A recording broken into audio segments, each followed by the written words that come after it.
Well arrived, everyone. Specimen of all creeds and beliefs. What we have for today is yet more information about Dragonflight given to us by the developers. This one is a little bit of info that was given to us by Brian Olinka, the lead combat designer for World of Warcraft. In one of the many interviews that the devs have been giving out in these past few days, there was one, I will leave you behind the link in the description, where he is actually commenting on class race combinations, because in Dragonflight we are going to get 8+1 new class race combinations. The +1 is obviously the Evoker, which is only available to the Drak tier, so besides that one we have 8 new combinations of class races. We start with the more simple ones and less surprising ones, because it is Orc Priest, followed by High Mountain Tauren Priest. These were the last 2 races that were not available to Priest. So now Priest is one of the playable classes for all races. It goes to join Death Knight, it goes to join Warrior, and it goes to join Hunter. Now, Orc was pretty interesting. Why exactly Priest was the only one missing from Orc? It was much less surprising, the addition of High Mountain, because Taurens can already be Priests. You know, for some reason, once the allied race of High Mountain came out, they could not be priests, even though Taurens normally could. Now they have their addition as well. Another one of the less surprising additions is to Mage, because Mage is going to get their Taurens, both of them included as a playable race. So Taurens and High Mountain Taurens can now be Mages.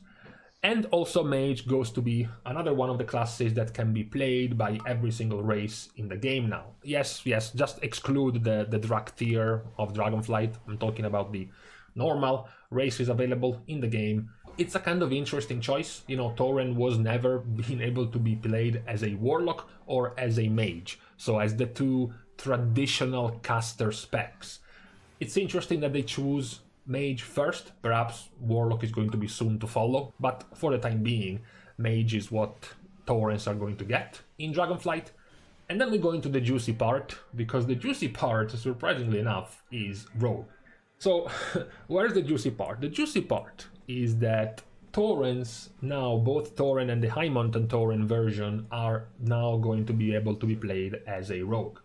Yes, I'm sure you must have seen somewhere the spam of memes and funny comments about the fact that now this big, huge, not really that sneaky creature is going to be able to be a rogue.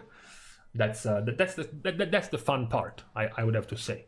You know, Taurens do generally kind of catch your eye when they move around, so imagining them as being stealthy and seamlessly blending into the background is not that realistic, but who cares? I am in the camp of people who doesn't really care about lore fidelity when it comes to in-game content, so I don't really care if any of the class race combinations could be weird.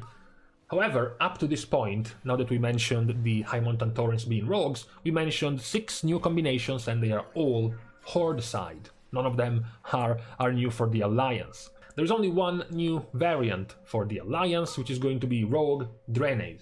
So both Draenei and Lightforged Draenei can become rogues. This also pins rogues as yet another class that can now be played by every race in the game, except for the Drak tier. So, with this new addition, you now have Hunters, you now have Mages, you have Priests, you have Rogues, you have Warriors, and you have Death Knights being able to be played by every single race in the game. Again, also there's going to be some funny mentions and comments about the Draenei being rogues because they have hooves, just like a Tauren. It is pretty funny imagining a sneaky hooved character going around as a rogue. Then again, as I said before, I don't really care too much, plus I think the stealth animation and the attack animations of Draenei, female Draenei in particular, were very cool for dual wielding attacks. It looks pretty cool for a rogue, so that's actually going to be a pretty decent addition to the game. Now, worth mentioning that with this setup now, we are going to have the least played class still being Druid. Druid is only available to 7 different races only. And then the 2 good old Alliance Horde only original classes, Paladin and Shaman. Funnily enough, Shaman is available to 13 different races, while Paladin is only available to 8. So there is quite a disparity there. However, Brian Olinka himself also pointed out that they are still looking for some more possible combinations to come in the future. I'm still looking at Paladin and Druid. I still think they have a few too little options for both Alliance and Horde. So I'm hoping they are the next two classes that get a few more class combinations available to them. And lastly, just as a food for thought, it's going to be interesting if this is going to have any impact on the priority of certain classes in choosing the race. Perhaps some of these races are going to turn out to be very powerful for a certain class. Now, I'm not too into PvP, so some PvP experts might come out and comment about which of these class race combinations could be very powerful in the future. Perhaps Taurens. I still think Taurens have an AoE stun as their racial, so maybe it's stronger in PvP for mages. Now mages also get to have a stun. That's actually kind of interesting. Rogues as well. Rogues, as if they needed another form of CC. Rogues can also have a stun as a Tauren now. You know, perhaps there is some interesting changes in the class strength based on the race there in PvP. Same goes for PvE. I wonder if any of these new combinations are going to be the new to-go race that you're going to go for that particular class. Lastly, I would like to close with a reminder. The reminder of how often we have extended the playability of classes to races, because for a long time, we haven't really gotten any additions to the original playable races. We have gotten, sure, in BFA, plenty of additions in form of allied races. So sure, it wasn't really a dwarf that you were playing, but you were playing a Dark Iron dwarf, which was somewhat the same.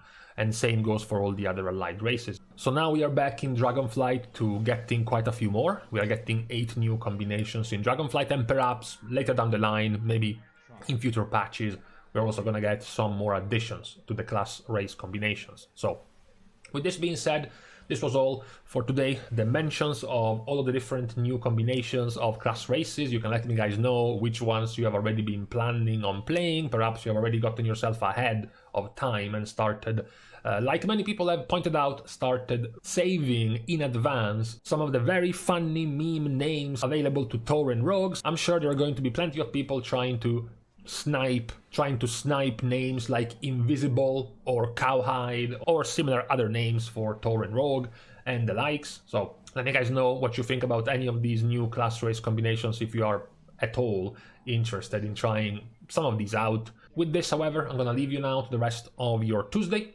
Thank you again, of course, for watching the video. If you want to continue to support the channel, you can of course like and comment down below, as well as subscribing to the channel. With this being said, I'm gonna leave you. Thank you guys again.